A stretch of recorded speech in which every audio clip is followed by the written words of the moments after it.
জয় রাধে, জয় রাধে। সকলের চরণে আমার ভক্তিপূর্ণ কোটি কোটি দণ্ডবত প্রণিপাত। জয় রাধে। শ্রীমদ্ ভগবত গীতা আপনারা নিয়ম করে আস্বাদন করছেন। স্বয়ং ভগবান বলেছেন, ভগবান উবাচ। কখন বলছেন? যুদ্ধক্ষেত্রে। অর্জুন জানতে চেয়েছিল শুধুমাত্র যুদ্ধ করব কি করব না, আত্মীয় স্বজন মেরে আমি ওই রাজ্য সুখ চাই না। জড়জাগতিক সুখের প্রশ্ন করেছিল, কিন্তু ভগবান কি করলেন? পারমাত্মিক সুখ, শুধু জড়জাগতিক নয়। একজন মনুষ্য জন্ম পেয়ে কি করে পারমাত্মিক সুখ আস্বাদন করা যায়? একবার নয়, বোঝাচ্ছেন। কি বোঝাচ্ছেন? প্রশ্ন ছিল যুদ্ধ করব কি করব না, আর ভগবান শেষ পর্যন্ত কোথায় নিয়ে গেলেন আলোচনাটা? তাকে পাওয়ার উপায়।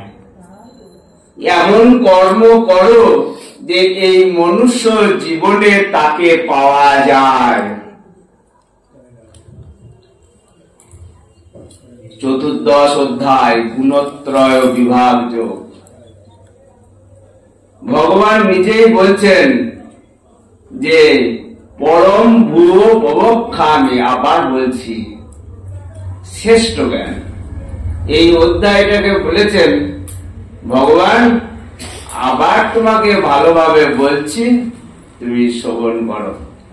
এইটি শুনে কি পাবে? মুনিগণ বলছেন এই দেহ বন্ধন থেকে যদি এই জ্ঞানটি লাভ করে থাকে, সে দেহ বন্ধন থেকে মোক্ষ লাভ করবে।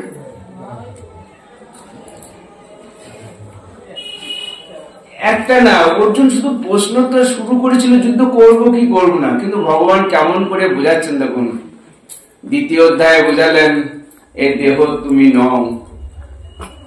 তৃতীয় অধ্যায়ে বোঝালেন যে কর্ম করো, কর্ম তোমাকে করতেই হবে, সধর্মচ্যুত হয়েও না। জ্ঞান যোগে বোঝালেন নিষ্কাম কর্ম করো, যে ফলাশক্তি ছাড়ো, গোবিন্দে সমর্পণ করো। কি করে করব? মন বড় চঞ্চল, বলে অভ্যাস করো। অভ্যাস ও বৈরাগ্যের দ্বারা সবকিছু সম্ভব। সপ্তম অধ্যায় থেকে জ্ঞানের কথা বলতে লাগলেন। জানো আমাকে, জানো আমাকে, আমি কে,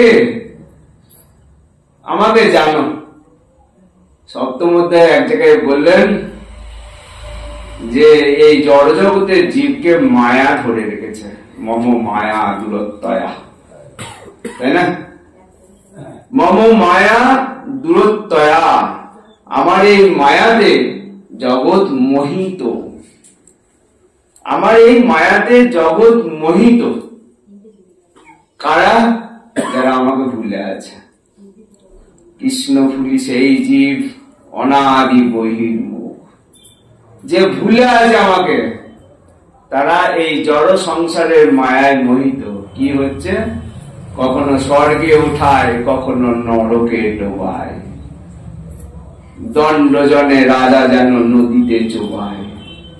এই জড় জগতের প্রত্যেকটা জীব কখনো একটু সুখ, কখনো একটু দুঃখ। দুঃখ আসছে তখন আর গায়ে আর এই দুঃখ থেকে রক্ষা নাই, আবার কিছুক্ষণ পরে একটু সুখ এসে সব ভুলে যাচ্ছে। কতদিন চলছে? জন্ম জন্মান্তরে। কে এই দুঃখ দিচ্ছে? ভগবানের মায়া শক্তি। ভগবানের মায়া শক্তি কেন দুঃখ দিচ্ছে? না গোবিন্দকে ভুলে আছো, বাস একটাই দোষ। গোবিন্দকে ভুলে আছো, তাই তোমাকে শাস্তি রূপে এটা দিচ্ছি। তুমি যদি এই শাস্তি পেয়ে গোবিন্দ চরণ আসো। কাকে দিয়ে দেওয়াচ্ছে? বলছে মম মায়া গুণময়ী। হালকা করে সপ্তম অধ্যায়ে শুধু এক কথাটা বলেছেন, মায়াটা কি না গুণময়ী। তখন কিন্তু বিস্তারিত বলেন না এই গুণটা কি। এই চতুর্দশ অধ্যায়ে বলছেন যে মায়া কি করে জীবকে বন্ধনে আসক্ত করে। কিন্তু যে মায়ার কবলে পড়ে আছে সে কি করে ভগবানের কথা বলবে? একটা গরুকে যদি জিজ্ঞাসা করা হয় যে তোমাকে ভাই মালিক কি করে বেঁধে রেখেছে তুমি জানো, সে যদি জানতো সে তো খুলেই পালাতো। সে যদি জানতো সে তো খুলে পালাতো। বোধ শক্তি, আমাদের বোধ শক্তি হচ্ছে যে মায়াতে, আমরা গুণময়ী মায়াতে আটকে আছি। কাঠের পুতুলি যথা কুহকে না চায়। প্রকৃতপক্ষে আমরা যে কর্মটা করি না, প্রত্যেকটা কর্মের পেছনে রিয়াক্ট মানে প্রতিফলন যেটা দিই, সেইটাই হচ্ছে মায়ার কাজ। সহজভাবে যেটি অনুধাবন করার চেষ্টা করছি, যেদিন থেকে এই চতুর্দশ অধ্যায় আমার ঘাড়ে নষ্ট হয়েছে সেদিন থেকে ভাবছি কি বিষয়, আমার গলায় বন্ধনটা আমাকেই বলতে হবে যে কিভাবে বাঁধা পড়ে আছি। রিয়াক্ট, মনে করুন সবাই তো কর্ম করছে, এই কর্মটা হচ্ছে আমাদের হাতে, কিন্তু কর্মের মধ্যে যে রিয়াক্ট প্রতিফলন আমরা করি সবসময়। একজন বাজারে টুপি বিক্রি করতে যাচ্ছে, তিনটে ভাই তিনজনাই বাজারে টুপি বিক্রি করতে যাচ্ছে, যেতে যেতে রাস্তায় যেতে যেতে ঘুমিয়ে পড়েছে। তখন একটা বানরে এসে ও সব টুপি কোটা নিয়ে চলে গেল, সব টুপি নিয়ে চলে গেছে। তিনটে ভাই তিন রকম রিয়াক্ট করছে। একজন যে টুপি সব নিয়ে চলে গেছে, হায় হায় হায় হায় আমার এই জীবন রেখে কি লাভ, সব সর্বস্ব চলে গেল আমার, আমি কি করে উদ্ধার পাবো, আত্মহত্যা করি গা, মদিরা পান করি গা, এত আমার সব চলে গেল। বলছে এই যে রিয়াক্ট করছে এটা হচ্ছে তমগুণের লক্ষণ। আর রজগুণ, জয় রাধে, রজগুণে কি করবে, ওই বানরটাকে মারার চেষ্টা করছে যে তুই আমার নিয়ে চলে গেছিস, তোর কাছ থেকে কি করে কেড়ে নিয়ে আসা যায়, কেড়ে নিয়ে আসার চেষ্টা করছে, পারছে না কিন্তু ছাড়বে না। এটা রজগুণের লক্ষণ। আর সত্যগুণ ভাবতে বসলো যে কি করে ওই বানরের হাত থেকে আমার যে টুপি কোটা নিয়ে পালিয়েছে সে কোটাকে নিয়ে আসা যায়। সে কি করলো, বানর তো অনেক সময় ধরুন অভিনয় যা দেখে তাই করে, সেখানে সে একটা টুপি নিয়ে এসে মাথায় নিচ্ছে আর ফেলে দিচ্ছে, মাথায় নিচ্ছে আর ফেলে দিচ্ছে। আর বানরও ভাবলো এইভাবেই বোধহয় করতে হয়। বানর টুপিগুলা ফেলতে শুরু করলো মাটিতে, আর সব টুপি সে পেয়ে গেল। দেখুন এই যে তিনটে ভাই তিনটে প্রতিফলন করলো, কর্ম তিনজনাই একই করছিল, কিন্তু তিনজনের ভেতরে যে গুণ ছিল সেই গুণ অনুযায়ী সে প্রতিফলন করবে। জয় রাধে, সেই গুণ অনুযায়ী সে প্রতিফলন করবে। রজগুণের যারা মানুষ তারা প্রতিশোধ নেবার স্পৃহা থাকে, যে আমাকে এই করেছে তোকেও ছাড়বো না, তোকেও ছাড়বো না। আর সত্যগুণের ভগবানের ইচ্ছায় প্রারব্ধে আমার আছে, ভোগ করছি, নিশ্চয় ভগবানের মধ্যে কোনো মঙ্গল আছে আমার। যখন এই গুণময়ী যে মম মায়া ভগবান বলছেন না, প্রকৃতপক্ষে আমরা দেখবেন সহজভাবে যদি বুঝেন, অনেক সময় বাড়িতে কোনো কারণে অশান্তি লাগলে চেঁচিয়ে দিলেন, পরে ভাবলেন এতটা না চেঁচানোর উচিত ছিল। এই যে চেঁচালেন এইটা আপনার আয়ত্তে, আপনার দেহ নাই, গুণের কবলে পড়ে গেছে। ওই গুণ আপনাকে বাধ্য করাচ্ছে বলতে, ওই গুণ আপনাকে বাধ্য করাচ্ছে। গুণের কাজ, গুণ হচ্ছে শাস্ত্র বলছে এটা কখন এই গুণটা করাচ্ছে, যখন কৃষ্ণ বলে জীব এই দেহকে আমার বলতে শুরু করলেন, বাস তাকে দেহে বেঁধে দিল। জীব যখন ভাবতে শুরু করলো এই দেহ আমার এবং দেহ সংক্রান্ত বস্তু আমার, মায়া দেবী এখানেই তো আছেন হৃদয়ে, মা ভগবানের শক্তি, তিনি নাচাতে শুরু করলেন। কেমন করে? বুঝে কাঠের পুতুলি যথা কুহকে নাচায়। একটা কাঠের পুতুল নাচ দেখেছেন তো? যে পুতুল নাচ, পুতুল অনেক হাত পা নাড়াচ্ছে। কে ভাই নাড়াচ্ছে? সেই সুতো দিয়ে যে নাড়াচ্ছে তার ইশারায় নাচছে। ঠিক তেমনি কৃষ্ণ বহির্মুখ জীবকে এই মায়া দেবী কাঠের পুতুলের মতো নাচাচ্ছে, আপনি তার বাইরে যেতে পারবেন না। এটা হচ্ছে ত্রিগুণময়ী মায়া, যেতেই পারবেন না, কারণ কৃষ্ণকে ভুলে আছে। কৃষ্ণকে ভুলা থাকা মানে গুণ দখল করে নিলেন। কর্ম আমাদের হাতে, কিন্তু কি প্রতিফলন দেব সেটা কিন্তু আমাদের হাতে নাই। শুধুমাত্র অর্জুন তো রিয়াক্ট করে ফেলেছিল যে আত্মীয় স্বজন মরে গেলে আমি কি করে থাকবো, ওরা যদি না থাকে আমার রাজ্যে রাজ্য নিয়ে সুখ ভোগ করি কি লাভ আছে? দুঃখ দুঃখ ভাবে, ওই যে যুদ্ধের পরিণতি ভেবে দুঃখ পাচ্ছিল। এই তো যুদ্ধের পরিণতি। ভগবান বুঝাতে চাইলেন তুমি কে ভাই, তুমি কে? তুমি যে যুদ্ধ করছো ওই আত্মীয় স্বজন কোথায় ছিল, কবে পেলে, আগে ছিল, পরে থাকবে? তুমি থাকবে তো চিরকাল? তুমি বোঝো এ দেহতে থাকবার জন্য আসো নাই, এ দেহতে চিরকাল এই দেহতে থাকবার জন্য আসো নাই।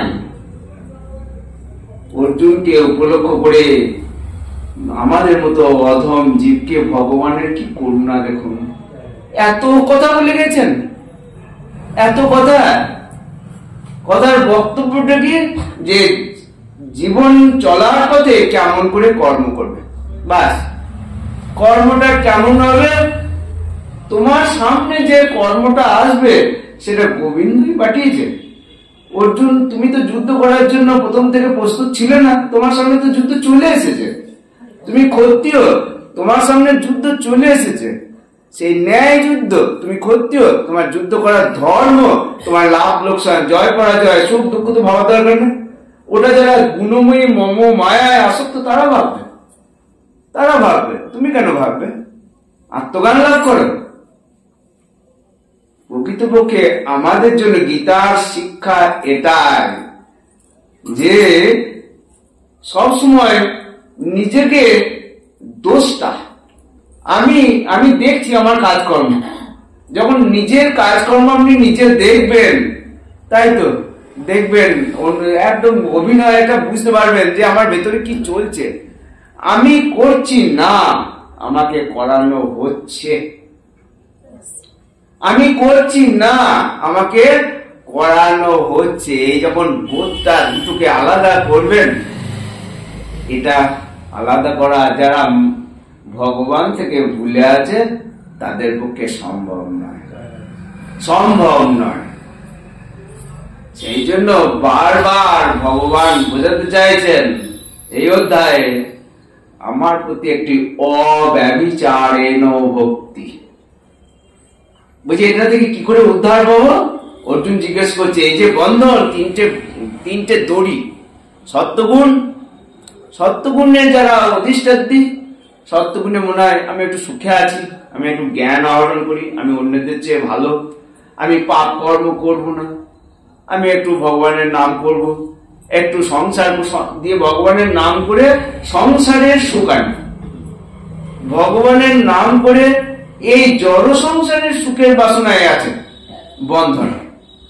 ভগবানের নাম করছি, কিন্তু আমার সংসার, আমার ছেলে পুত্র পরিবার নিয়ে একটু সুখে থাকি, যেন কোনো বিপদ না আসে। এই যে বাসনা, এই বাসনামূলক কর্মেতে যদিও ভগবানের নাম করছি, কিবা আছে, কিন্তু বন্ধন যাবে না, বন্ধন যাবে না। আবার জন্ম, আবার মৃত্যু, আবার জন্ম, আবার মৃত্যু। কতদিন? অনন্তকাল।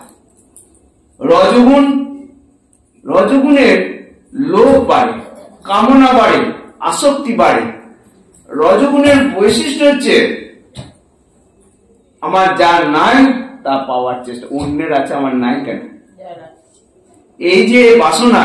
আর যেটা আছে কাউকে দেবো না, যেটা আছে কাউকে দেবো না মা, আর ওর আছে ওটা কি করে নেবো, এই বোধটা হচ্ছে রজগুণের লোকেদের ভেতরে। ওই যারা কৃষ্ণকে ভুলে আছে তাদের ভেতরে ঘোর পাক খাবে, সেই জন্য কর্ম করে যাবে। ওই সংক্রান্ত কর্ম কি করে পায়, কি করে পায়, যেন তেন প্রকারণে আমাকে, ওর 5 তলা বাড়ি আছে আমার কেন নাই, আমাকে করতে হবে, তাহলে খাটতে হবে, আরো খাটতে হবে, সোজা পথে না এলে চুরি করতে হবে, ডাকাতি করতে হবে, ঘুষ নিতে হবে, যেন তেন প্রকারণে আমার যে সুখ আরো ভালো ভালো খেতে হবে, বেড়াতে যেতে হবে, আনন্দে মশগুল থাকতে হবে। এটাই তো জীবন। কি আছে জীবনে, খাও দাও ভোগ করো, দরকার হলে ঋণ করে কি খাও, ঋণ করো। এই যে বাসনা, এইটা রাজসিক লোকেদের মধ্যে প্রবল। ওই কৃষ্ণ ভুলে থাকার জন্য কিন্তু বাসনা আসছে। বাস, বাসনাটার মূল অর্থ হচ্ছে গোবিন্দকে ভুলে আছে, গোবিন্দকে ভুলে থাকেছে, আর দেহকে আমি। আর তমগুণ এই জগৎ সংসারে কি হবে, আরো নিচে নেমে গেছে। মদিরা পান, বেশ্যাসক্ত, যা খুশি তাই জীবন যাপন করা, যখন যা খুশি খা। এতে কি, ঘুমাবো, প্রমাদ, মোহ, আলস্য, কালকে করব, ভালো কাজ কালকে করব, ভালো কাজ যা আছে আরে পরে হবে, আরে এখন থেকে ভজনের সময় কি বুড়ো বয়সে করব, এখন কি করব, এখন মদিরা পান করার সময়। তমগুণ কৃষ্ণকে ভুলে আছে, মায়াদেবী এই গুণের প্রভাবে তাকে আরো ডুবিয়ে দেবে। এই সত্য, রজ, তম 3টে গুণের উদাহরণ রামায়ণে আছে। কে কে বলুন তো? রাবণরা 3 ভাই ছিল, রাবণ, বিভীষণ আর কুম্ভকর্ণ। কুম্ভকর্ণ কি করত?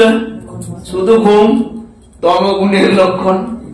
রামচন্দ্র কি, আমি সীতাকে হরণ করেছি, রাজ্য ভোগ করব, স্ত্রী পরস্ত্রী হরণ কি করেছে, এবং জয়লাভ করব, রাজ্য রাজসিক। আর বিভীষণ ভগবানের শরণাপন্ন হয়েছে, সত্যগুণ।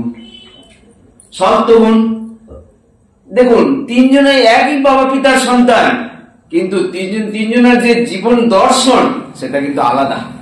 কোথা থেকে আলাদা হলো? ভাবনার পরিবর্তনে। কি ভাবনার পরিবর্তন? যে কৃষ্ণই পিতা, জগৎ পিতা, কৃষ্ণই ভগবান, তিনি আমাকে রক্ষা করবেন, এই ভাব দ্বারা যার হৃদয়ে আছে, সে তম থেকে রজ, রজ থেকে সত্য, সত্য থেকে আরো আরো সাধু সন্তের কৃপায় গোবিন্দ চরণে মোক্ষ লাভ।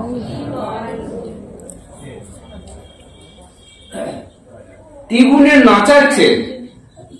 আমাদের কর্তব্য কি?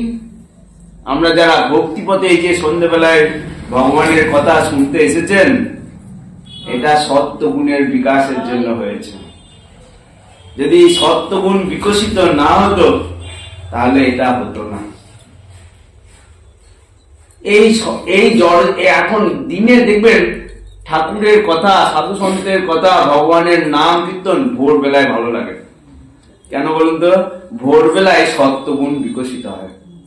ভোরবেলায় দেখবেন সবাই, যে ছেলেটা চা বিক্রি করে, সকাল থেকে খাওয়ার পরে সকালবেলায় দেখছি ফোনে লাগিয়ে দিয়েছে শ্যামা মা গিয়ে আমার কালোরে গান শুনছে। কেন? মানে সেই সময় মন শুদ্ধ পবিত্র থাকে, সত্যগুণের আধার। দুপুর যত বেলা বাড়বে রজগুণ দখল করে নেয়, তখন কোথায় বাজারে গিয়ে ভালো খাবো, নিয়ে আসবো, রান্না করবো, খাবো। আর রাত বাড়লে তমগুণ বাড়ে। জয় রাধে। দিনের জয় রাধে, মন্দির শুনবেন, এই একটা দিনের 3 সময়ে 3টে গুণ বৃদ্ধি পায়।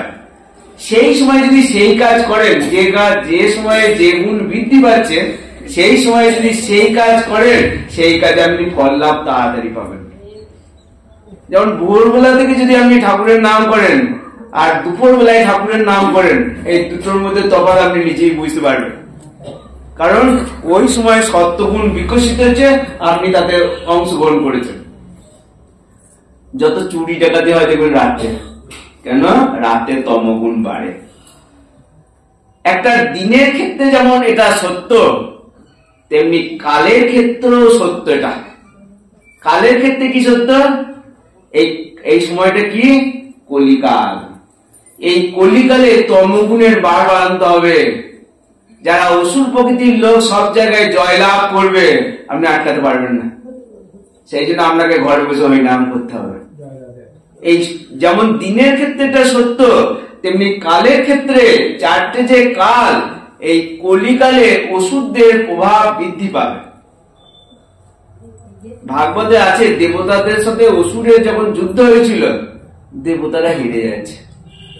বুঝি দেবতাদের সর্বদাই ভগবান রক্ষা করে, অথচ অসুরদের কাছে দেবতারা হেরে গেল। আশ্চর্য হয়ে যাচ্ছে। ভাগবতে বর্ণনা আছে সপ্তম স্কন্ধে, যে দেবতারা কেন হেরে যাচ্ছে অসুরদের কাছে। ভগবানের কাছে গিয়েছেন, ক্ষীরসাগরের তীরে ব্রহ্মা সমস্ত দেবতাদের নিয়ে গিয়েছেন। দেবতাদের মা কাঁদছে যে আমাদের ছেলেদের একটু ঘর থেকে বিতাড়িত করে দিয়েছে, স্বর্গ থেকে রক্ষা করুন। বলছে এখন পারবো না। ভগবান বলছেন এখন পারবো না। ভাগবত আছে, কেন? বলছে এখন অসুরদের সময় চলছে, ওরা যতক্ষণ না ভুল না করছে ওদের সময় চলছে, তার সাথে ওরা গুরু সেবা করছে, শুক্রাচার্যের সেবা করছে, ব্রাহ্মণদের সেবা করছে। ওরা আইন জানেন। দেখবেন বড় বড় যারা অসুর না, বিরাট যজ্ঞ করে, দেখবেন বিরাট হরিনাম যজ্ঞ, আমদান 1200 প্রচুর করবে। কেন না? যখন অসুরদের সময় চলছে, আর অসুররা যদি ভক্তিপথে ধর্মপথে থাকে, তাহলে অসুরদের বারবার তো হবে না। ভগবান বলছে আমি কিছু করতে পারবো না, এখন অপেক্ষা করো ওদের ভুল হওয়া পর্যন্ত, তোমাদের পাশে আমি আছি, এখন কিছুদিন সরে থাকো। লোকে বলে যে তোমরা হরিনাম করছো, জগতে অধর্ম বেড়ে যাচ্ছে, তোমরা প্রতিবাদ করছো না। এখন প্রতিবাদের সময় নয়, এখন আত্মকল্যাণের জন্য ঘরে বসে হরিনাম করা, যে সাধু সঙ্গে বসে বসে হরিনাম করা। কারণ এখন তমগুণ বৃদ্ধির সময়। নিজেকে দেশ কাল পাত্র অনুযায়ী, প্রকৃতপক্ষে আপনি যখন স্নান করেন না সকালবেলায়, তখন গায়ের উপরটা শুদ্ধ হয়। গঙ্গায় স্নান করে এলেন, ভালো একদম কাঁচা পোশাক পরলেন, ছালের কাপড় পরলেন, ঠাকুর ঘরে গেলেন, তখন কেমন মনটা হবে। আর যদি সেই বাসি কাপড়েই যদি ঠাকুর ঘরে ঢুকতে পারবেন, এই যখন পবিত্র হলেন, কি পবিত্র? স্নান করলে দেহের বাইরেটা পবিত্র হয়ে যায়। দেহের বাইরে আপনি যখনই অপরাধ করেছেন, পাপ কর্ম করেছেন, কিন্তু যখন শাওয়ারের জল মাথায় ঢেলেই যাবেন না, তখন মনটা আস্তে আস্তে ঠিক হতে লাগবে। মনটা ঠিক হতে লাগবে, কারণ জল শরীরের উপর দিয়ে বয়ে গেলে দেহটা শুদ্ধ হয়, কিন্তু সেই শুদ্ধতাটা বাইরের।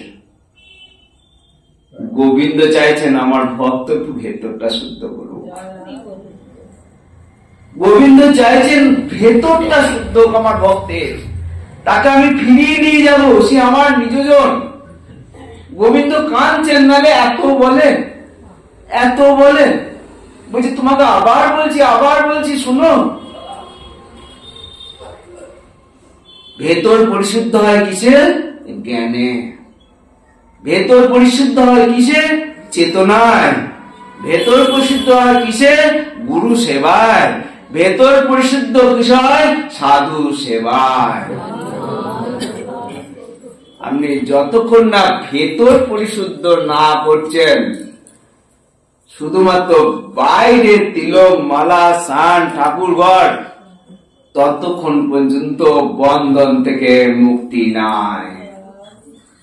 গীতার যে মূল রহস্য আমরা যদি অনুধাবন করতে পারি না, তাহলে ভগবান বলছেন এই জীবনে তুমি মোক্ষ লাভ করবে, এই জীবনে আমাকে পাবে।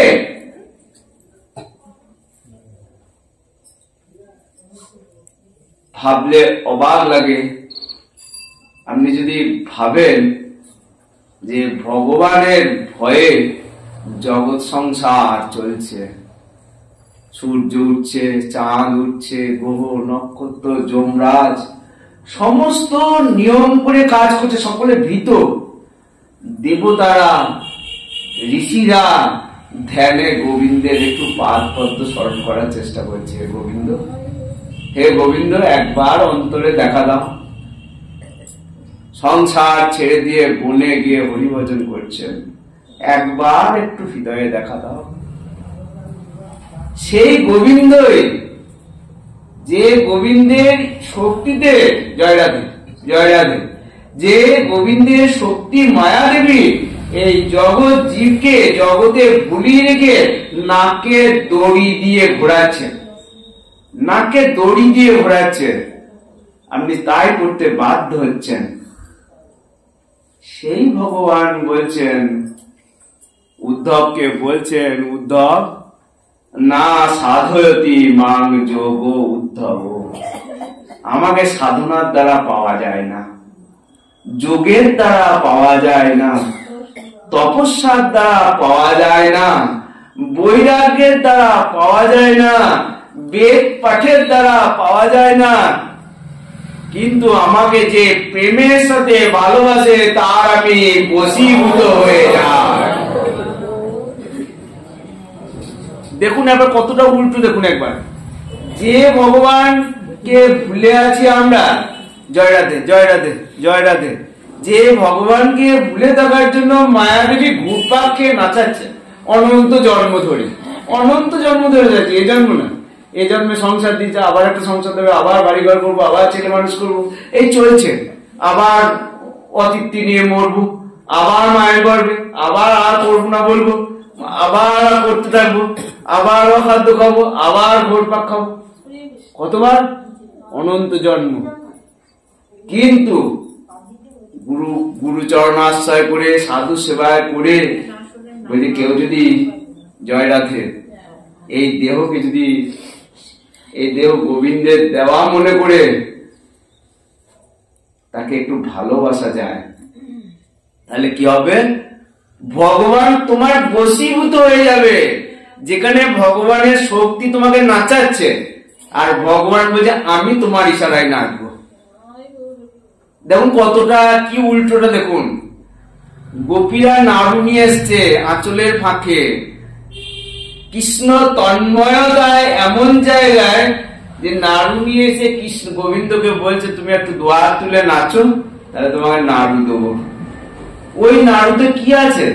সেই লোভে অনন্ত কোটি ব্রহ্মাণ্ডের মালিক হাত তুলে নাচতে শুরু করলো, নাচতে শুরু করলো। যে জগৎ জীবকে নাচাচ্ছে, মায়াদেবী জীবকে নাচাচ্ছে, সেই জীব যদি একবার কৃষ্ণচরণে উন্মুখ হয়ে যায়, সে গোবিন্দকে নাচাচ্ছে, এ কি করে সম্ভব? প্রেমের পরাকাশটা কোন জায়গায় গেলে গোবিন্দ, এটাই এই চতুর্দশ অধ্যায়ে বলতে চাইছেন, অর্জুন অর্জুন তুমি যদি আমার চরণে অব্যভিচারেণ ভক্তি, অব্যভিচারেণ ভক্তি মানে ব্যভিচার মানে কুলোটা, এখানে ওখানে ছুটে বেড়ায়, আর অব্যভিচারেণ মানে এক জায়গায় থাকে, অন্য কোথাও যায় না। যে আমার ভক্ত একমাত্র আমার আশ্রয়ে থাকবে, বাস সে কি করবে? ভালো, আমাকে শুধু আমাকে ভালোবাসবে। এই ভালোবাসাতে কি পাবে? আমি তার বশীভূত হয়ে যাই। আচ্ছা, বশীভূত না হলে অর্জুন তো প্রথম যুদ্ধক্ষেত্রে প্রথমেই তো ভগবানকে নির্দেশ দিচ্ছে যে দুটো দলের মাঝে আমার রথকে নিয়ে চলো, আর ভগবান কথা শুনে রথ নিয়ে গিয়ে দাঁড় করে দিল। রথের সারথি হয়েছেন ভগবানকে, রথের সারথি করা যায়? ভগবান ওই যুদ্ধক্ষেত্রে রথের সারথি হয়েছেন কেন? অর্জুন আমাকে ভালোবাসে, সখা নিজজন জ্ঞানে ভালোবাসে।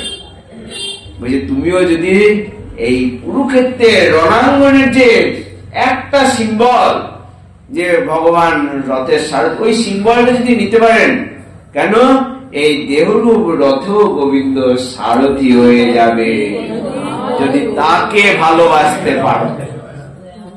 তাকে ভালোবেসে সংসারে যুদ্ধ করো, সংসার করো। সংসার করতে তো মানা হয়নি, সংসার করো, কিন্তু সংসারে করার সময় গোবিন্দকে ভালোবাসো। কি ভালোবাসা? বলছেন নারদ বলছেন অনন্য মমতা। নারদ বলছেন কৃষ্ণকে ভালোবাসার লক্ষণ না অন্য কোন জায়গায় আমার মমতা নাই, অনন্য মমতা। কৃষ্ণ ভাগী সাথী পছন্দ করেন না, ভালোবাসার ভাগী সাথী পছন্দ করেন না। বলছি একনিষ্ঠ ভাবে যে ভালোবাসে তাকে আমি তার বশীভূত হয়ে যায়। দেখুন আমরা গুণময়ী মামা তার মায়াতে নেচে বেড়াচ্ছি, কিন্তু ভগবান ইঙ্গিত দিচ্ছেন এই গীতায়, ভাগবতে, গীতাতে বলেছেন, ভাগবতে সেটা করে দেখিয়েছেন যে দেখো আমি নেচে বেড়াই। কাদের কথায়? বলছে হে উদ্ধব, সর্বজীবের আমি আত্মস্বরূপ, কিন্তু আমি ভক্তদের প্রিয়। আমার ভক্তদের আমি প্রিয়, তাদের ভক্তিতে আমি নিরন্তর বশীভূত হয়ে থাকি। আর কি বলবো, সে যদি চন্ডাল হয়, ব্রাহ্মণ তো দূরের কথা, সে যদি চন্ডাল হয়, যদি আমাকে ভালোবাসে, তার সর্ব পাপ মুক্ত হয়ে যায় আর আমি বশীভূত হয়ে যাই। বেদ পাঠ করলে হয় না, যজ্ঞ করলে হয় না, তপস্যা করলে হয় না। অর্জুন, এই যুদ্ধক্ষেত্রে তুমি যে আমার রূপ দেখলে, বিশ্বরূপ দর্শন করে, আর কে দেখেছে বলুন? আর কে দেখেছে বিশ্বরূপ? বলছেন অর্জুন যে রূপ দেখলেন, দেখলে তুমি তপস্যা, দান, যজ্ঞ কিছুতেই এই আমার রূপ দেখতে পাওয়া যায় না। এই রূপ তাহলে কি করলো? ভগবানকে ভালোবেসে ভগবানকে সমগ্র রূপে জানলো, ভালোবেসে। দেখুন এই শরীরটা আপনি প্রেমে ভগবানকে ভালোবেসে সত্য উঠাতে ওঠাতে ওঠাতে কোথায় চলে যায়? এই শরীরটা থেকে কোথায় আপনি যেতে পারেন চেষ্টা করলে? ধ্রুব যখন যাচ্ছে ভগবানের ভক্তি করে, মৃত্যুর পরপারে যমরাজের দূত এসে দাঁড়িয়েছে যে আমার পিঠে পা দিয়ে যাও, আমার পিঠে পা দিয়ে যাও, এই শরীর দিয়ে তো না যাওয়া যায় না। ধ্রুব মহারাজ এই শরীরটাকে এখানে ফেলে যেতে হয়, জোরহাত করে বলছেন ধ্রুবের কাছে। ধ্রুব ভুলেই গেছে এই শরীরে যাওয়া যায় না। বলছে আমার মা কি পড়ে থাকবে? বলছে না, যার ছেলে এমন কৃষ্ণ ভক্ত তার মা কখনো পড়ে থাকে? ওই দেখো তোমার মায়ের রথ আগে যাচ্ছে, আগে যাচ্ছে। ভাবুন একবার, কৃষ্ণকে ভালোবেসে কি সুখ। গোবিন্দ, জগতের জীব আনন্দ চাইছে, আনন্দ আনন্দ আনন্দ, কিন্তু আনন্দের ঠিকানাটা যে গোবিন্দের কাছে আছে। তিনি তো দান করতেই চাইছেন।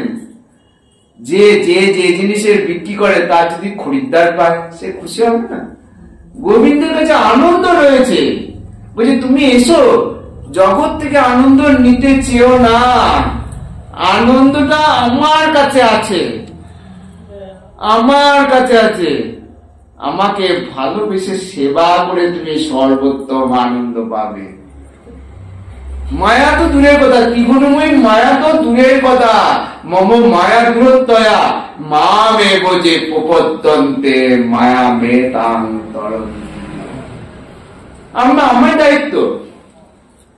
ভাবুন একবার, বলছেন এটা আবার কি রকম তোমার? শুনেছি তুমি সকলের কাছে সমান।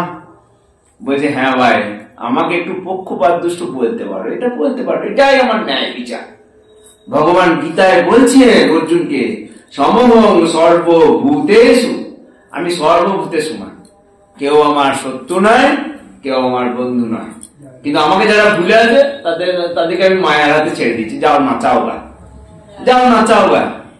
কিন্তু আমার যারা ভক্ত, যারা আমাকে দিবানিশি হৃদয়ে চিন্তন করে, মনন করে, নাম করে, একান্ত ভাবে আমার আশ্রয়ে থাকে, একান্ত ভাবে বিপদে পড়লে আমার শরণাগত হয়, তাকে তো ভাই আমি একটু বেশি দেখবো।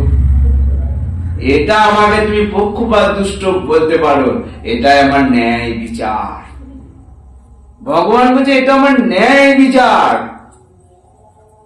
যে আমার চরণে পড়ে আছে তাকে তো ভাই একটু দেখবো।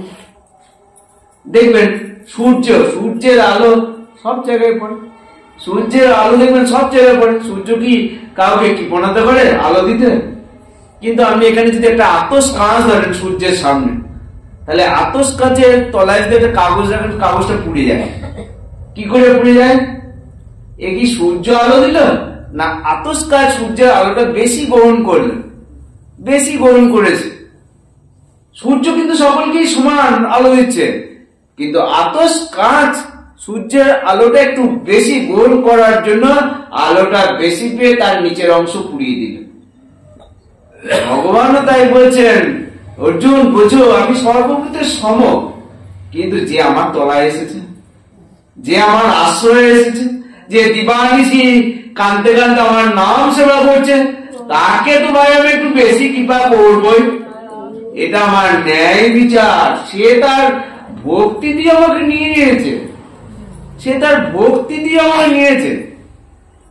যে দেহ নরকে চলে যাওয়া যায়, যে দেহ খারাপ হতে হতে হতে এই পাঁচটা ইন্দ্রিয় দিয়ে জড় জাগতিক ভোগ অখাদ্য খেতে খেতে খেতে খেতে নরকে চলে যাওয়া যায়, ডেনে পচে মরে পড়ে থাকা যায়, সেই দেহটাকেই আপনি ভগবত আরাধনা করে, শাস্ত্রে বলছে ব্রহ্মাণ্ডে ভূমিতে কোন ভাগ্যবান জীব গুরু কৃষ্ণ প্রসাদে পায় ভক্তি লতা বীজ।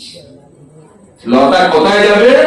বুঝে লতা যদি একবার কোন অবলম্বন পায়, তাহলে সেই কল্প বৃক্ষকে গোবিন্দ চরণ পায়। কি যে দেহতে নরকে যাওয়া যায়, যে দেহতে পুনরায় জন্ম মৃত্যু চক্রে ঘোরা যায়, সেই দেহতে এই অল্প সময়ে হরি ভজন করেছে, তাকে শুধু একটু নিচেজন বাবা। গুণময়ী মম মায়া তো দূরত্ব ঠিক আছে, কিন্তু ভক্তের কাছে নয়, আমার ভক্তের কর্মবন্ধন নাই। ভগবান বলছেন অর্জুন আমি সর্বভূতে সম, কিন্তু আমি ভক্তের কাছে পরাধীন, আমার নিজের বলতে কিচ্ছু নাই। দেখুন একবার কি বস্তু আমরা গীতা থেকে পাচ্ছি। ভগবানের করুণা ধারাটা দেখুন, তার কি আকাঙ্ক্ষা দেখুন। নিজজনকে ফিরিয়ে নেওয়ার জন্য আমরা কষ্ট পাচ্ছি বলে বারবার বলছি গোবিন্দ তোমার চোখ নাই, এত কষ্ট দিচ্ছ। তোকে তো বলছি যে একবারে কষ্ট দূর করার জন্য যা করার তাই কর। বারবার সাধু সন্ত পাঠিয়েছি, গুরু পাঠিয়েছি, ভাগবত পাঠিয়েছি, গীতা এসেছে, আমি নিজে এসেছি, চৈতন্য নাই। আমার কোথায় দোষ? চৈতন্য নাই। অনন্য মমতা। কেমন মমতা? বলছেন এই ভগবানকে ভালোবাসার সিঁড়ি রয়েছে, এই সিঁড়িতে ভগবান ভাগ করে দিলেন কয়টি? শান্ত, দাস্য, সখ্য, বাৎসল্য, মধু।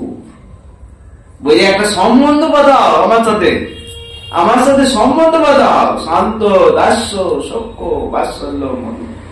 শান্ত ভাবে গোবিন্দ ভগবান, আমি তার আরাধনা করি। এখানে সেবা নাই, দাস্য ভাব থেকে সেবা শুরু হয়েছে। আপনি যদি মনে করুন বহু টাকা রোজগার করেন, সেই টাকাটা থেকে কখন আনন্দ পাবেন? যখন পরিপূর্ণ আনন্দ পাবেন টাকাটা দিয়ে ভোগ করলে। আপনি শাড়ি কিনেছেন প্রচুর, শাড়িটা আলমারিতে ভরে রেখে সুখ হবে, কিন্তু যখন গায়ে অঙ্গে দেবেন তখনই পরিপূর্ণ সুখ হবে, তাই না? তখনই পরিপূর্ণ সুখ হবে। তাই কৃষ্ণকে ভালোবেসে পরিপূর্ণ সুখ পাবেন কখন? যখন কৃষ্ণ সেবা করবেন। সেবা ছাড়া সুখ লাভ হয় না। সেবা, এই কৃষ্ণ আনন্দ ভোগের সর্বোত্তম পরিসমাপ্তি হচ্ছে সেবা। সেবা, যে যত সেবা করেছে সে তত আরো সেবা চাইছে। যে যত সেবা করেছে, কেমন সেবা? হনুমান দাস্য ভক্তির শ্রেষ্ঠ উদাহরণ। রামচন্দ্র লক্ষ্মণকে ঘাড়ে নিয়েছেন, দিয়ে বলছে যুদ্ধ করো। রাবণ বিরাট উঁচু থেকে যুদ্ধ করছে রথে, বলছি তোমার রথ নাই তো কি হয়েছে, আমার কাঁধে চাপো। কাঁধে চেপে রাম লক্ষ্মণকে কাঁধে নিয়ে যুদ্ধ করছেন। দাস্যভাবে সেবা করেছেন, যা বলেছেন করেছে ভগবানের সেবা ছাড়া। কিন্তু এখানেও হনুমানকে যখন নিষেধ করেছে এটা করো না, সেই সেবা করার ইচ্ছা থাকলেও করতে পারে না। দাস্য ভাব, যেহেতু কথার অবাধ্য হওয়া যাবে না, সেই জন্য দাস্যভাবে পরিপূর্ণ সেবার আনন্দ নাই। কোথায় আছে এরপরে? সখ্য ভাব। গোবিন্দের সখারা গোবিন্দকে এত নিজজন, এত বন্ধু ভাবত। তুমি আমি বড় লোক, তুমি কোন বড় লোক? তুমি আমি সম, তুমি তো আমার। খেলায় হেরেছো, সীতারামের সাথে খেলায় গোবিন্দ হেরে গেছে, বলি কাঁধে না, যা বলেছ কাঁধে নিতে হবে। গোবিন্দের কাঁধে চেপেছেন শ্রীরাম। কে পারে? রাবণ সাথে যুদ্ধে হনুমান রামচন্দ্রকে কাঁধে নিয়েছে, কিন্তু রামচন্দ্রের কাঁধে উঠতে পারবেন কোনদিন? ভাবলেও স্বপ্নেও ভাবতে পারে না। আর শ্রীরাম সভা গোবিন্দের কাঁধে উঠেছেন, বলছেন হেরেছ, কাঁধে নিতে হবে। কিন্তু কখনোই সেবার মনোভাব চায় নাই। ভগবানের এই লীলাগুলো কেন? বলছে তুমি আমার সাথে সম্বন্ধ কোথাও, এই দেহেই আমাকে পাবে, তুমি কর্ম করো, অর্জুন যুদ্ধ করো, কিন্তু সর্বদা এই দেহের সাথে তোমাকে আলাদা করো। তুমি আমার চরণে থাকো, তোমার দেহ ক্ষত্রিয়, তুমি যুদ্ধ করো। তোমার দেহটা ক্ষত্রিয়, এসেছো তোমার সামনে ন্যায় যুদ্ধ এসেছে, তুমি যুদ্ধ করো, যুদ্ধ করো। আমরাও দেখ এই জড় সংসারে যে কুলে, যে পরিবেশে যা কাজ আমাকে ভগবান নির্ধারিত করে দিয়েছেন, সেইটি কে কি করছে দেখার দরকার নেই। কে কি করছে দরকার দরকার, আমার সামনে যে ন্যায় কাজ এসছে সেটা দেহ দিয়ে করতেই হবে। মা বাবার সেবা, সংসারের দায়িত্ব, সমাজের দায়িত্ব, কর্মক্ষেত্রের দায়িত্ব যথাযথ পালন দেহ দিয়ে। কিন্তু মনটা তো দিতে কে বলেছে? ওখানে কে বলেছে? গোবিন্দ বলছে তোমাকে যুদ্ধ করতে বলেছি, মনটা তো যুদ্ধে দিতে বলি নাই। তুমি এই জ্ঞানটা লাভ করো, এই যুদ্ধ করতে করতে মনটা আমার চরণে ফেলে রাখো, আত্মজ্ঞান লাভ করো। তুমি আমার, দেহটা এই সংসারের, দেহটা এই সংসারের। কলিকালের মানুষকে তাই শেখাচ্ছেন গোবিন্দ যে মনটা দিয়ে সেবা করো, দেহ দিয়ে বেশিক্ষণ পারবে না, দেহ দিয়ে পারবে না। সখারা মা যশোদা কৃষ্ণ গোচরণে যাচ্ছে, সাজিয়ে দিচ্ছে। আর ছোট ছোট সখারা এসে বলছে মা একটু আমিও নূপুর পরিয়ে দিই, বন্ধু। কিন্তু মায়ের সাথে হাত লাগিয়েছে কৃষ্ণকে সাজানোর কাজে, হাত লাগিয়েছে। কি আনন্দ বন্ধু, অথচ সেবা। গোচরণ করতে করতে মাঝে মাঝে কৃষ্ণ অসুরদের সাথে যুদ্ধ করছেন, পরিশ্রান্ত হয়ে যাচ্ছেন। আর বলছেন, সুবল বলছেন এই কেউ হাতটা টিপে দিত কৃষ্ণ, একটু কেউ পা টিপে দিত, কেউ পাখার বাতাস করত। সবাই বন্ধু, সবাই কেটেছে, কিন্তু কৃষ্ণকে সবাই সেবাতে ব্যস্ত। সর্বদাই কি করছেন? মা তো সাজিয়ে দিয়েছে, আবার বনে গিয়ে বন্ধুরা বনমালা দিয়ে কৃষ্ণকে সাজিয়ে দিচ্ছেন। এই সাজানোতে কি সুখ, কি সেবা! এই জন্য গোবিন্দের শৃঙ্গার করতে বলা হয় ভক্তদের, যে একটু ভালো করে সাজাও, গোবিন্দকে সাজাও। নিজ জন, সে তোমার আপন জন, তুমি খুব সুন্দর করে সাজানো। নিজের হাতে বিগ্রহকে সাজানো যে সুখ একমাত্র ভক্ত বুঝতে পারে, একমাত্র ভক্ত বুঝতে পারে জগতের সুখ কোথায় রয়েছে, তাকে সাজানো।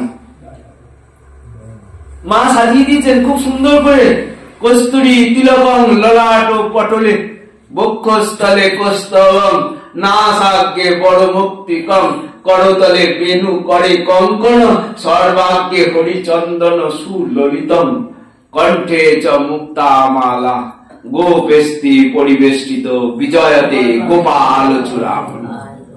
আমরা পারি না ভক্তদের এই সেবা হরিনাম করতে করতে সেই মন নিয়ে আস্বাদন করি না? আমিও সেই গোচরণে তার সাথে গিয়েছি, সাজিয়ে দিচ্ছি কৃষ্ণের বন্ধুদের সাথে, আমি তার সখা। ভাবনাতে দোষ কোথায়? ভাবনাতে, যে ভাবনা করতে করতে আমি খারাপ চিন্তন করতে করতে এই শরীরটা কত উত্তেজিত কোন নরকে পড়ে যাবেন দেখুন। আর সেই মনটাকে যদি গোবিন্দ চরণে গোবিন্দের সেবা সুখের আনন্দ নিতে চান, এই শরীরেই সেই বৈকুণ্ঠের দিব্য সুখ লাভ করবেন। মম মায়া তো দূরত্ব, মায়া তো কোন ছাড়, মায়া কোথায় যাবে? গোবিন্দের ভক্তের কাছে মায়া দেবীর কোনো কারসাজি নাই, যারা মায়ের কোনো কারসাজি নাই। বুঝে দেখো জগৎ শুধু মা ছিল বলে আমি গোপাল হয়েছি। বাৎসল্য দাস্য ভাবের চাইতো ভক্তির রস, বাৎসল্য, কৃষ্ণকে নিজজন, কৃষ্ণকে আমার সন্তান, আমারে ছোট ভাবে নিজেকে বড় মানে, তার প্রেমে আমি হই অধীন।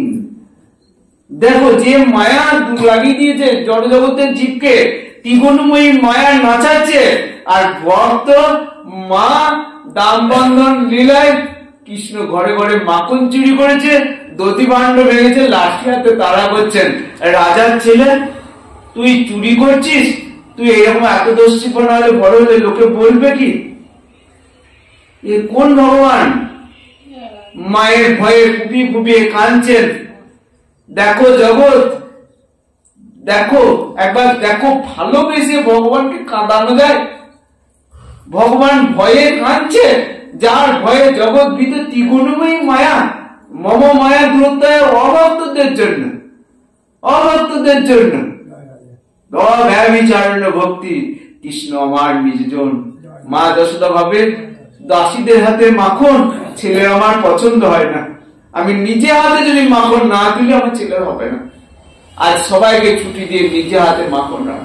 মা মোটা সোটা ছিল, পরিশ্রম হয়েছে, ঘেমে যাচ্ছে, মা ছুটছে কৃষ্ণকে ধরার জন্য, আর মায়ের বদনে পরিশ্রম থেকে ঘাম বিন্দু থেকে কৃষ্ণ ধরা দিলেন, বন্ধন স্বীকার করলেন। দেখো জগৎ, এই মায়া জগৎকে জীবকে বেঁধে রেখেছে, ছাড়তে পারছে না। আর আমাকে মা বেঁধে রেখেছে, আমাকে মা বেঁধে রেখেছে। কি করেছি না, আমি একটু মাখন, আমি আমার ইচ্ছা হলো অনন্ত সৃষ্টি ব্রহ্মাণ্ড যখন খুশি লয় করে দিতে পারি। কে কি বলার আছে? আমারই তো, কে কি বলার আছে? আর আমি একটা দধি ভাণ্ড ভঞ্জন ভেঙেছি বলে মা কিনা দড়ি দিয়ে বেঁধে দিলেন, দড়ি দিয়ে বেঁধে দিলে কোন ভগবান? বলছে আমি তার বশীভূত হয়ে যাই, আমি তার বশীভূত হয়ে যাই। ত্রিগুণময়ী মামা মায়া ভক্তদের কিছু করতে পারে না, ভক্তদের কাছে এইসব মায়ার কারসাজি নেই।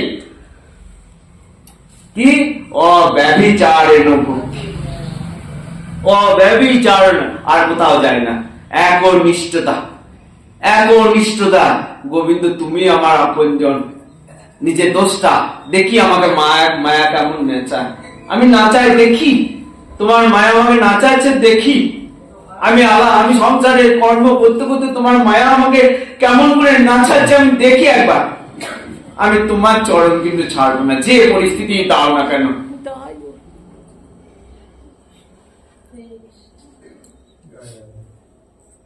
মধুর ভাবে শ্রেষ্ঠ ভালোবাসার ধাপে ধাপে শান্ত দাস্য সখ্য বাৎসল্য, এই মধুর রসের কথা বলতে গিয়ে ভগবান বলছেন, হে অর্জুন, গোপীগণ নিজ দেহ দিয়ে আমার সেবা করেছে। গোপীগণ নিজ দেহ দিয়ে, নিজ দেহকে আমার সেবার উপকরণ বলে মনে করে। এই নিজের দেহটাকে ওরা দেহ মনে করে না। আর রাধারানী সেই গোপীদের মধ্যে শ্রেষ্ঠা। দেবী কয়ে দোতমানা পরমা সুন্দরী।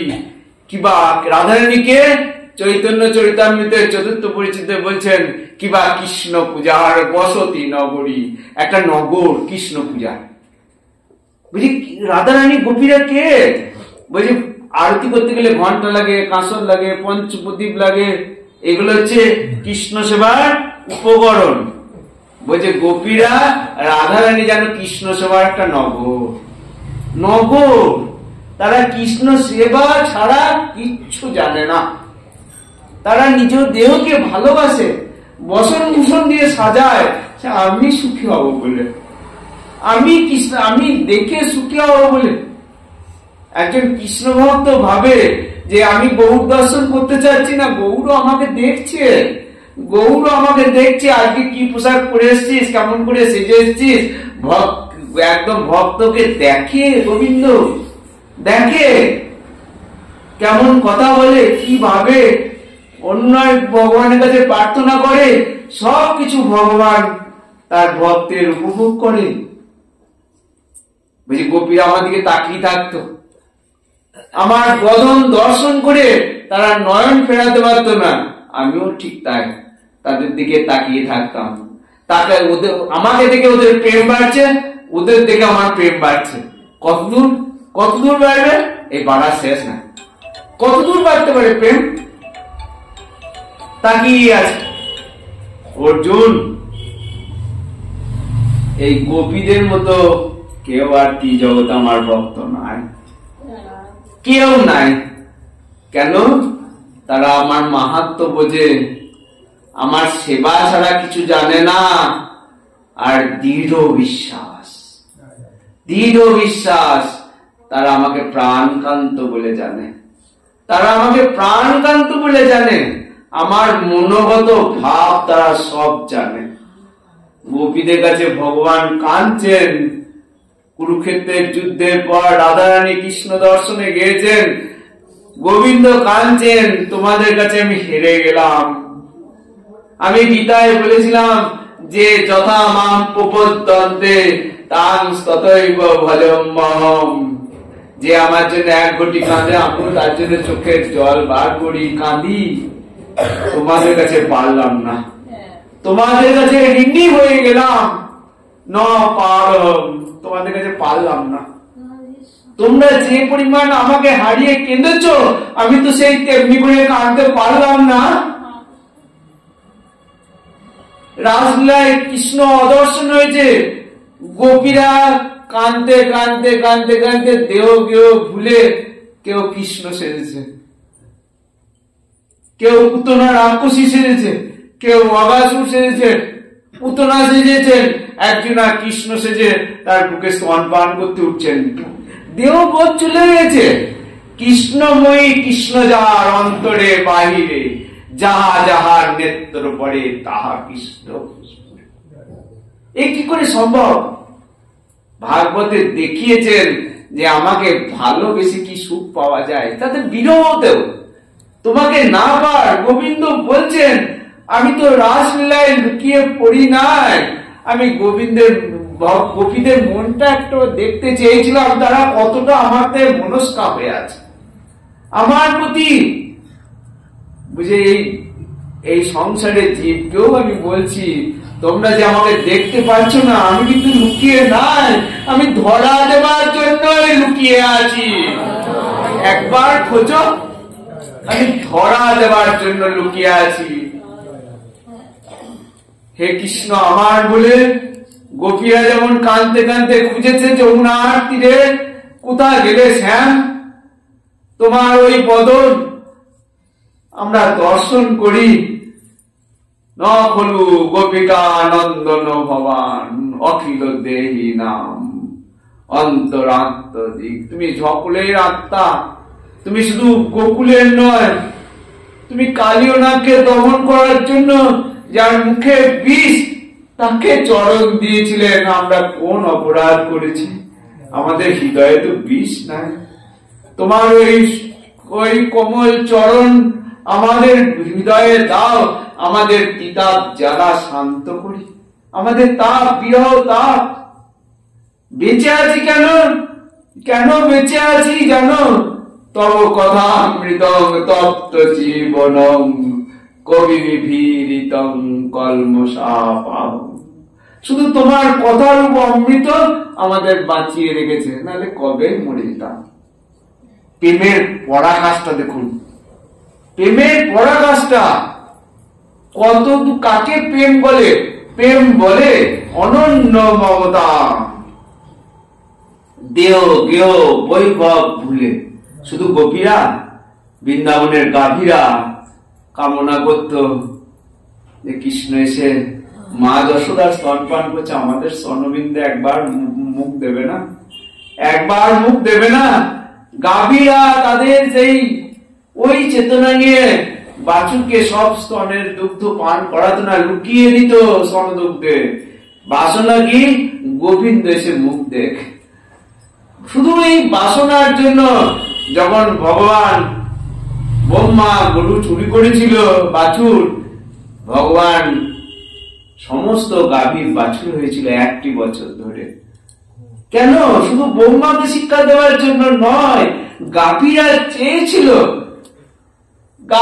চেয়েছিল যে কৃষ্ণ মা যশোদার যেমন স্তনবিন্দে মুখ দিচ্ছে, আমার স্তনবিন্দে মুখ দে। যশোদার সমবয়স্কার গোপীরা চেয়েছিল কৃষ্ণ যদি আমার দুলাল হতো, আমি একটু কোলে করে মাখন খাওয়াতাম। ভক্তের মনোরথ পূরণকারী ভক্ত বাঞ্ছা কল্পতরু, ত্রিগুণময়ী মহামায়া অভক্তদের জন্য, যারা গোবিন্দকে ভুলে আছে তাদের জন্য বৃন্দাবনের মৌর মৌরি, পশু পাখি, কীট পতঙ্গ, বৃক্ষ লতা সকলে কৃষ্ণ সেবার জন্য লালায়িত। কি কৃষ্ণ গাভীরা বৃন্দাবনের রাস্তায় যখন কৃষ্ণ চারণ করতে নিয়ে যাচ্ছে, খুঁড়ের দ্বারা বৃন্দাবনের রজকে ধুলি ধূসরিত করে দিচ্ছে, যেন চরণে আঘাত না লাগে। গোবিন্দের চরণে আঘাত না লাগে। সেবার কত পরিপাটি দেখুন, সেবার কত ভাব, সেবাতে কত সুখ।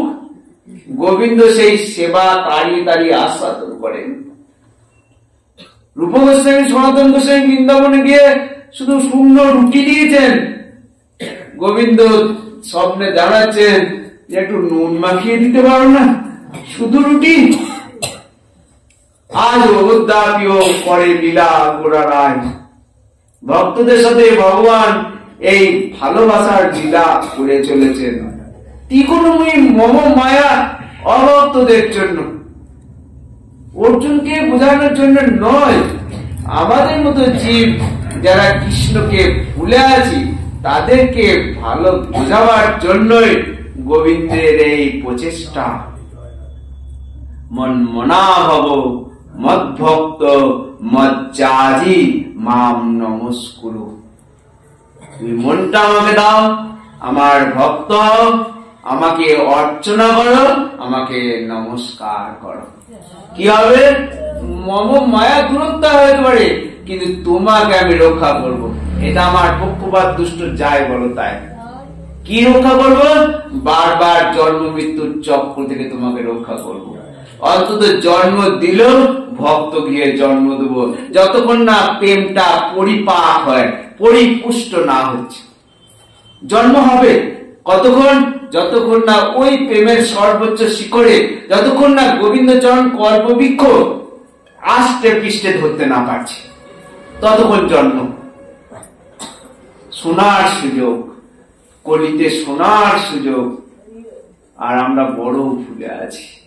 কলিতে শোনার সুযোগ দিচ্ছেন ভগবান, যে তুমি কেবলমাত্র আমাকে আমার ভাবো, আমাকে তুমি আমার ভাবো। এই যে মমতা, স্ত্রী পুত্র সংসারে বৃত্ততে যে মমতা, এর নাম কাম। তুমি কামনা বাসনা নিয়েও যদি আমার চরণে আসো, তাতেও আমি তোমাকে স্বীকার করব। কাম লাগে কৃষ্ণ ভজে, পায় কৃষ্ণ রসে। বুঝে তুমি কামনা নিয়ে এসেছো, কিন্তু আমি শিও চরণামৃত দিয়া তোমার বিষয় ভোলাই, আমি চরণামৃত দিয়ে তোমাকে বিষয় ভোলাবো। দেখবেন, এটি বুঝবেন যে যেদিন থেকে হরিভক্তি যাজন করতে শুরু করেছেন, যদি একই জায়গায় দাঁড়িয়ে থাকি, নজৌজ নতস্থ, যদি একই জায়গায় দাঁড়িয়ে থাকি, একই জায়গায় দাঁড়িয়ে থাকি মানে আমার জীবনের বোধের পরিবর্তন না আসে, আমি যদি একটা অভক্ত, সে যেমন গুণময়ী মম মায়ার আন্ডারে পড়ে কার সাথে ঝগড়াতে জড়িয়ে যাচ্ছে, আমিও যদি ঝগড়াতে জড়িয়ে যাই, আমিও যদি আমার এই দেহগত স্বার্থের জন্য মানে সবার সাথে ঝগড়া করি, মারামারি করি, বা কি করে দখল করব চিন্তা করি, কোথায় ভক্তি? কোথায় ভক্তি? কোথায় ভক্তি? আমি কি এক জায়গায় দাঁড়িয়ে থাকবো? আমি কি প্রকৃতপক্ষে ভগবত ভক্তির স্তরে যখন ওপরে উঠবেন না, দেখবেন বিপদটাকেও কৃপা লাগবে, বিপদকেও কৃপা লাগবে। যে ভগবান এমন বিপদ দিয়েছ, নিশ্চয় আমি এই বিপদের মধ্যে তোমার সেবা করতে পারছি কিনা তুমি পরীক্ষা নিচ্ছ। ভগবান আমি যেন পাস করি। বাড়িতে মনে করুন কেউ বুড়ো বয়সে পড়ে আছে, তার সেবা করে যে যত মানে বিপদের মধ্যে থেকে হরিভক্তি করছে, তার তত গোবিন্দের কৃপা জানবেন, তার তত গোবিন্দের কৃপা। কারণ গোবিন্দকে পাওয়াটা তো এই জড়জগতের চাকরি পাওয়া নয়, মোক্ষ তার চরণে গিয়ে সেবা সুখ করে সেই তার মতো দেহ পেয়ে সর্বদাই সেবা করে বৈকুণ্ঠে পৌঁছানো, এ কি চারটিখানি ব্যাপার? শুধুমাত্র মমতা, একনিষ্ঠ চিন্তন, একনিষ্ঠতা, দেহ শুয়ে বসে ঘুমানো ওঠা মাত্রই এমন মনের, অর্জুনকে ষষ্ঠ অধ্যায়ে বলেছেন, অর্জুন বলছে মন বড় চঞ্চল, তুমি অভ্যাস করো, অভ্যাস করো। আপনি 40 দিন কোন জিনিস অভ্যাস করে আমার মজাটা দেখুন, 40 দিনে একই কথা বলতে শুরু করুন, আপনার হ্যাবিট হয়ে যাবে।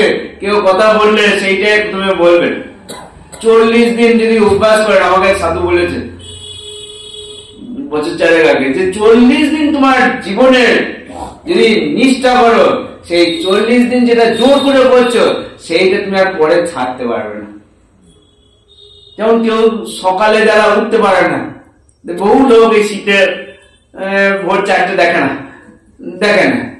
কিন্তু কেউ যদি অভ্যাস করে, যে অনেক, আমি যখন ট্রেন ধরতে বেরোই তখন দেখি অনেক বয়স্ক ঠাকুমারা গঙ্গাদান করে ফিরে যাচ্ছে। কি করে সম্ভব? অভ্যাস যোগ। যে বয়সে হাঁটুর ব্যথায় নড়তে পারে না, তারা গঙ্গাদান করতে যাচ্ছে। অভ্যাস এবং বৈরাগ্যের দ্বারা সবকিছু সম্ভব।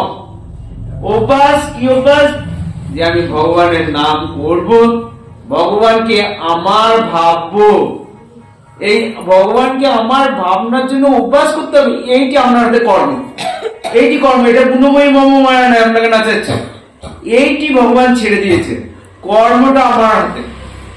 এই কর্মের রিয়াকশনটা মায়া। যখন আপনি কৃষ্ণকে ভুলে আছেন, তখন আপনি যখনই ভুলে থাকবেন, আপনার রিয়াকশন উল্টো হবে, যা শরীরেরও ক্ষতি হবে, দেহেরও ক্ষতি হবে, মনেরও ক্ষতি হবে। তমগুণে আসক্ত লোকেরা দেখুন হসপিটাল আর থানা করছে। হসপিটালে কেউ আত্মীয় স্বজনই মেরে মাথা বাড়ি দিয়েছে, থানায় এসে ডায়েরি করছে, আর হসপিটালে গিয়ে চিকিৎসা করছে।